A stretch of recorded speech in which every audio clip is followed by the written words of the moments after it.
All right, so Elliot, first question for you. I think like most of us, you're trying to get used to the new normal. What has that entailed for you so far? Oh, it's just you're staying home every day. I you know I've been on a baseball field for probably the last 50 plus years of my life, and not going to a baseball field is tough for me.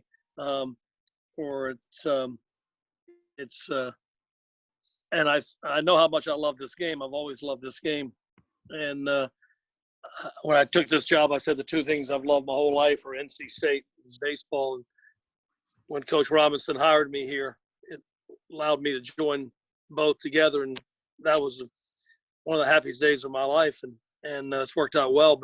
But I realized through the absence, like I texted with Reed Johnston today, and as I text with it was Reed's birthday today, but as I text with players and call players and talk to them, you realize it isn't just baseball, and it isn't just NC State. You realize you miss your team, you miss the Hmm. guy, and it's just not the guys that like you miss the people you come in contact with every day, and that could be the nutritionist, it could be the guy mowing the field uh, and watering the field. All the people that play a part for what you do daily, you miss them. You miss seeing them. You miss talking to them. You miss seeing the face, and and that's what's been really tough is not being around the players and the staff and all the personnel that make up what we do on a daily basis.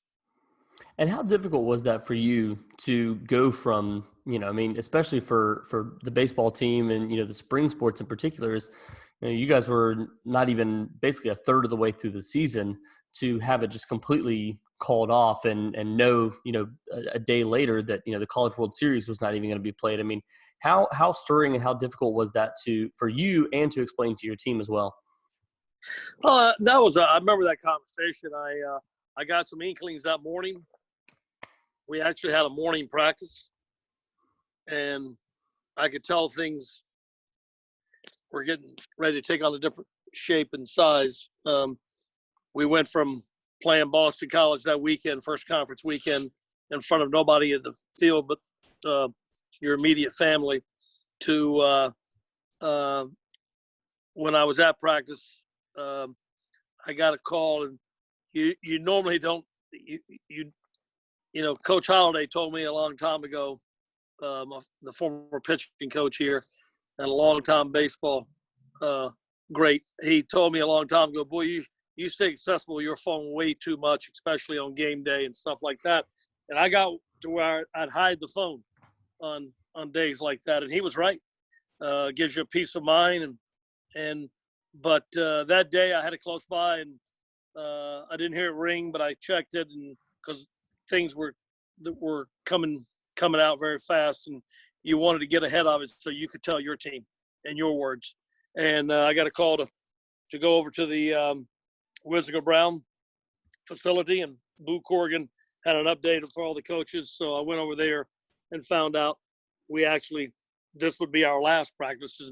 And as I got back, practice had just finished up, our last practice, and I actually called the team back out there. They thought I was going to talk to them. I asked them to get back into places they were for the game the previous night, when we had bases loaded and JT Jarrett up down by a run, and a 3-2 pitch. He fouled off consecutive pitches. And I told JT to recreate that scene, and doggone if he didn't hit the same ball he hit the night before, which I don't know how he did that, but it was amazing. And everybody jumped up and down, celebrated, and poured water on JT, and had fun. And then I took him in the locker room, and I told him how it was, where it was.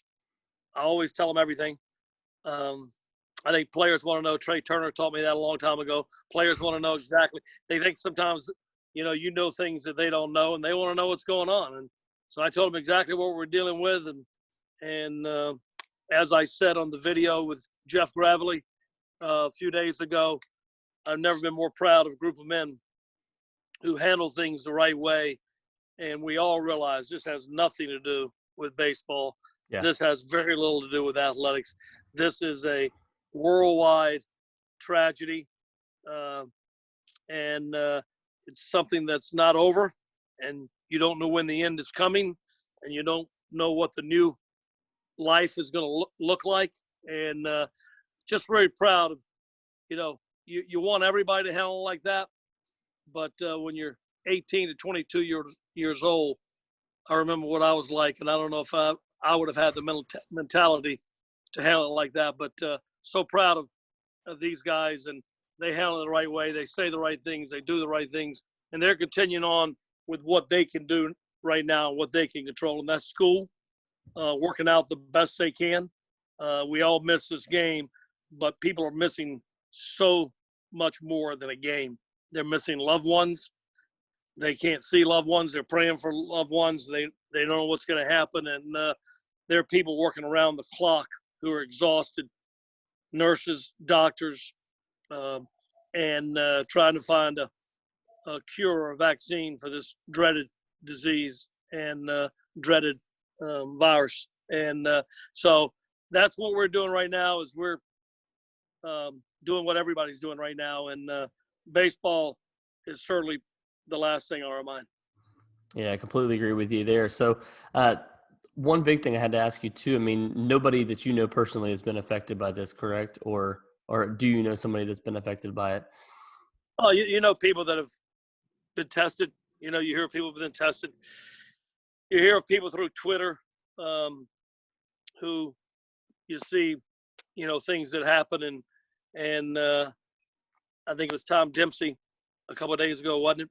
Mm-hmm. The place kicker for the Saints, I believe, the square-toed 63-yarder maybe. I can't remember if that's what Dempsey kicked. But anyway, you read about things, and so certain things, but it's more about what you hear. And when you hear the numbers of 10,000, when you hear all these numbers thrown out, it's mind numbing what people are going through in this country. And right now, it gives you a deeper sense of appreciation for life and all the great things that we know we have available in this country. And of course, for the season that you had, obviously, as you said, baseball is the furthest thing from your mind. But thinking back to the season that you guys have put together, just for a moment, think about what could have been. Do you feel like this had a special type of season going forward? Well, I think, Corey, this program has a long history of knocking on the door every year, and certainly in the time that we've been here, I think we've carried on that tradition. And so this, like so many other years, showed promise. What I loved about this club is what we always try to build. I used to talk about this with basically every coach talks about chemistry, and that's what we talk about. But I've been so blessed here to be around so many great coaches. I don't mean just at NC State, but in like my office always used to be, right down the hall from like Jimmy V, and right down the hall from K. Yao. You know what I'm saying? And I remember Coach Yao and I used to always talk about chemistry, how to build that chemistry within your team. And she was trying to build it with, 13 ladies, and I was trying to build it for 35 guys. And it's different ways you do that. And I've just listened to so many great coaches that I've had the pleasure to work alongside here at NC State. And that's what I liked about this club is the chemistry. Mm-hmm. The upperclassmen, lower class freshmen, new guys who are contributing and playing. It's one thing if you're a freshman and you got to put your time in, but we had a lot of freshmen that were front and center and doing great things for us. And for those guys, this is a different world when you jump into the ACC and some of the non-conference teams that we have on our schedule. So this is a different deal for them. And our upperclassmen did a great job of not only teaching these guys how to act, how to do things, what to expect, but how to play with confidence and how to understand they came here for a reason, and there's no time expectancy when they're ready to jump in and contribute. You can contribute right away. And that's what we were doing, and I like that part. I think it's why I miss these guys so bad. It has special chemistry on this club, and sometimes chemistry can lead to great things, but I think everybody – it was so early in the season. This season showed promise, but I'm sure that you could talk to 200 coaches and they say the same thing. And looking at the team that you had this past year, obviously, when you look at guys like Patrick Bailey and Nick Swinney and, several others, we don't know exactly what is going to happen. We don't know if they're going to get extended scholarships for seniors or if, either one of those guys will potentially come back. But, how much do you hate it for those guys to have this season cut short just because, the potential that they had as well? Yeah, you hate that for everybody. Patrick Bailey had 3 grand slams. I think he had maybe 6 home runs. Devontae Brown had 5 home runs. He was making Andrew Simpson sweat with the grand slams. I know he had 3 and he was 1 away from tying him. So yeah, no, but tell Simpson that record may be good for a long time. That might be like Jolton Joe's record of 56 consecutive games. But anyway, it's Nick Swinney was 4-0. There were so many guys but we had young guys. Jose Torres was starting to figure it out at the plate, which is the toughest thing to do when you first come to play as a freshman, and contributing big hits. And Sam Highfield was starting to become a guy that was a force to be reckoned with on the mound. You have so many things that you look back on and say, hey, this was going well. But, those guys are going to miss playing. I tell you what I thought about today is this might be the most good weather. Reed and I were talking about the weather this spring. Every time I come out there, you picture how the Doak was going to be full this year. We sell out every year. The weather contributes to how many people actually come out early, and I got a feeling we're going to be playing in front of packed houses almost every night. Yeah, and this past weekend would have been the Duke series, which would have probably been, top 15, top 20 series. So that would have been a fun one. But we'll try not to look back too much. But I wanted to also talk to you. I mean, with those guys, how much communication have they been able to have with MLB people as well about, the potential of the draft? Because obviously we've heard that, there is a chance that there might not be a draft this year. Yeah, I'm not sure anyone knows any more than anybody else, and those guys especially. Mm-hmm.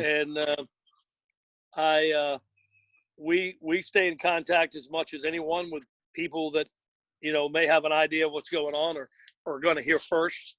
And right now, we're all hearing the same thing.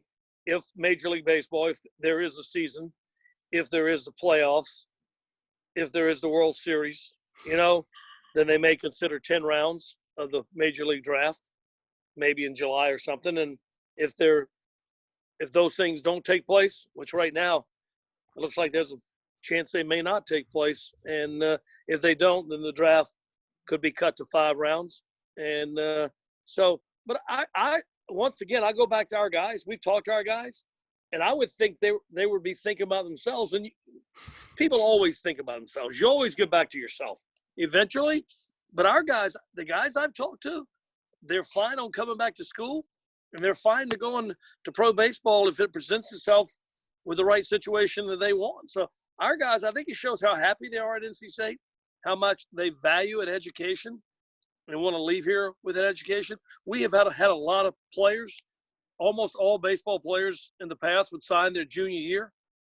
But if you look at Evan Edwards recently and Brock Deathridge, Josh McClain, those guys came back for the senior year when they could have all signed the junior year for a good amount of money. Yeah. And they came back and finished their degree and still got a good amount of money and are having fun playing professional baseball. So I think our guys have realized there is a value in coming back and finishing that degree and then exploring professional baseball. So I'm just so proud, once again, of how our guys have handled everything. All right, I have to ask you too, obviously through these trying times, the one person that is, that we've seen the most or we've heard from the most has been, Boo Corrigan. And obviously a difficult first season for him to come in as the new AD. how much has he been kind of a guiding light for you guys through all this as well to communicate those things with you too? Yeah, I just got off a Zoom call with him, and the whole athletic department did. And he was fantastic. He's been fantastic. He's been consistent. He's been low key, which is something you look for in leadership in times of crisis. You look for, not someone who's going to panic. You want somebody who keeps things calm. You want somebody who tells you what they know. Because sometimes, as Trey Turner told me one time, he feels like coaches know more than the players, and we want to know too. I think Boo understands that. Probably got great insight from his father, the legendary Gene Corrigan, who did so many great things in this conference. And I'm sure he got a lot of insight from him. He has a brother who's a coach, and he understands that we don't expect him to have all the answers, because right now no one has a lot of answers. There's certainly a lot more questions than there are answers in the world right now. But he just lets us know he's there. He shares information that he has available to us, that we can pass along for people who are giving us questions. And he lets us know, just, hey, stick together, stay calm. You know what I'm saying? We're going to get through this, and we're going to get through this together. And that's what he's done. And it's very reassuring. And I'm sure every member of our athletic department feels the same way. All right. And I know, obviously, as we were saying earlier, not everything has gone through in terms of, what will happen for seniors in terms of their scholarships, if they're going to be able to come back next year. But I just wanted to get your thoughts on it. I mean, what do you think is the right move by the NCAA or by, the ACC or any body that's going to be trying to put this in place? Do you feel like, your team well, your seniors, do you feel like, they should be given another chance to come back and finish out what they started? Well, I think everyone, whether it be the NCAA, whether it be the ACC or any conference, or whether it be an individual school, surely all people have the compassion to realize and to think that everyone has the right to come back and, have that year back. But it's not as simple as that, because it doesn't just involve 1 year. You have recruiting classes, which we have our recruiting classes through 2021 now. And so those numbers, and baseball actually is a unique situation for all the spring sports, or all the sports in any university. Baseball is so different because we have the draft. We never know who we're going to have coming in or out. It's guesswork always with us, and we have to project. But so this is very involving to say, yes, everyone gets a year back. And I think everybody feels that way. But there's finances, there's making the numbers work. Like we have a 35 cap for baseball. And so if everybody were to come back and we have a recruiting class of 2020, we have a recruiting class of 2021, and next thing you know, you're at 43 players, and who goes? You know what I'm saying? So either they would have to pick a year and extend everything. So there's so many decisions being made and being talked about and being made by people who understand. But I think everyone has the compassion to want to give these seniors and all people at school a year back, And in baseball, like I say, we're so different. Most of our seniors, you very rarely have a senior class in baseball because they sign as juniors. And when they finish the degree, if they're not going to sign, they don't just come back to play. They move on their life. So I don't think for baseball you would be entailing that many people if you went throughout the country. But it's not just baseball; it's all the spring sports, and every sport would be different. So yeah, I think all people have the compassion to want everybody to have that year back. But there's many other factors that need to be considered, and I'm sure they're working through all those things now. And I know you talked to Jeff about this a week ago, but I wanted to ask you as well, what did it mean to you to to still be able to, honor Chris Combs' number. I know obviously not the way that you wanted to do it. I know you obviously wanted to do it right before the ALS walk. And then, things happened, got in the way, but what did it mean to you to officially be able to honor it? It's very, very special. It's something we thought about doing here for a long time. We started the Hall of Fame in baseball and had a few classes in the Hall of Fame, and then NC State initiated their own Hall of Fame. So then we talked about honoring jerseys for a while. And it just made so much sense that Chris Combs would be the first jersey that we honor. The great player he was, what he's meant to the university, what he's meant to the athletic department, and what he's dealing with right now in his fight for ALS, and what he's done, raised millions of dollars to fight this evil and hard disease. And so that was very special for not just me, very special for a lot of people. April 17th, Friday night, all his teammates are going to come back. We're going to have a tent in the bullpen. Have people over Thursday night at either Boo Corrigan's house or Chris Combs' house, depending on how Chris is feeling, and have a barbecue there. And then Friday, the day of the game, if the tennis, if they were on the road for the regionals and their facility was available, have light hors d'oeuvres over the tennis facility. It was just, this meant so much to so many people. And I'm talking people here in town, Pat Clougherty, Corey Lee, Chris Corciani, Terry Harvey. It just doesn't have to be baseball. Coach Dorn, meant so much to him. There are so many people close to Chris Combs.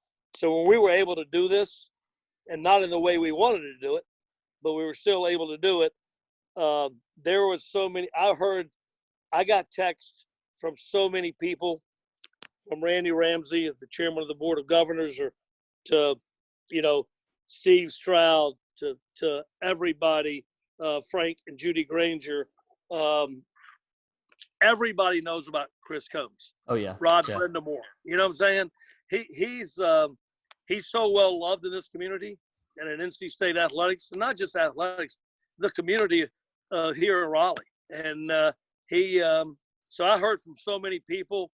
And so, yes, it was special to me. It was special to Chris. It was special to the Combs family, but it was special to people connected with him from all over the country. And heard from Luis Figueroa in Guatemala. He was going to come back April 17th, and a former teammate of his. So just everybody reached out. And like I said, this was something that was special to a lot of people. And can we assume, I know that you said there's some other players that you wanted to honor or you have in mind. Can we assume that some guys like Trey Turner, Carlos Rodon might be on that short list? I would think so. It'd be hard for him not to be. I had a conversation with Carlos a couple of days ago about something else. I think he just had his 11th bullpen and trying to rehab and get back to where he needs to be. He's here in Arizona working very hard. And I talked to Trey Turner the other day on a phone hookup with Brett Austin and Preston Palmero. And they be hard to keep those two names off the list, I would think so. All right, my last question for you before I let you go. I have to ask, I know we talked about it a little bit beforehand, but I have to ask you about the Fire and Ice shirt. I mean, you said that's your favorite shirt. Why is that? I got a lot of favorite shirts. Can I get a – Oh, yeah. You got it? Okay, I don't know how to do this Zoom thing. I'm holding this thing up with my right hand. Fire and Ice, like I said, I was here as an assistant for Ray Tanner. I think with Fire and Ice, sometimes – time transcends me and I confuse classes and stuff like that. But I believe I was working for Bessie Steele in the ticket office. That's how I earned my keep, so V said. And living at the College Inn and eating in Case and assistant coach for Ray Tanner. And I used to go in. I'd do anything to sneak out of the ticket offices, which is right there in the front of Reynolds. And Chris Corciani would always be in Reynolds or Rodney shooting, and I'd go in there and feed them sometimes. And we just became close through the years. I'm godfather to two of Chris's sons, and Rodney and I have remained very, very close through the years, as I have to a lot of former athletes here who I've had the privilege to know. And so Fire and Ice were one of the special combos. But like I said, I love Sidney and Witt, and Monty Tao. He's my twin brother, and so I, it's a neat shirt for me because it brings you back to a lot of good memories and a lot of good times. All right. Well, Coach Avent, thank you so much. I appreciate you jumping on, and good luck with still adapting more to your new normal now at this point. You too, Corey. Take care of yourself, take care of your family, and stay safe. Yes, sir. Thank you so much. You do the same.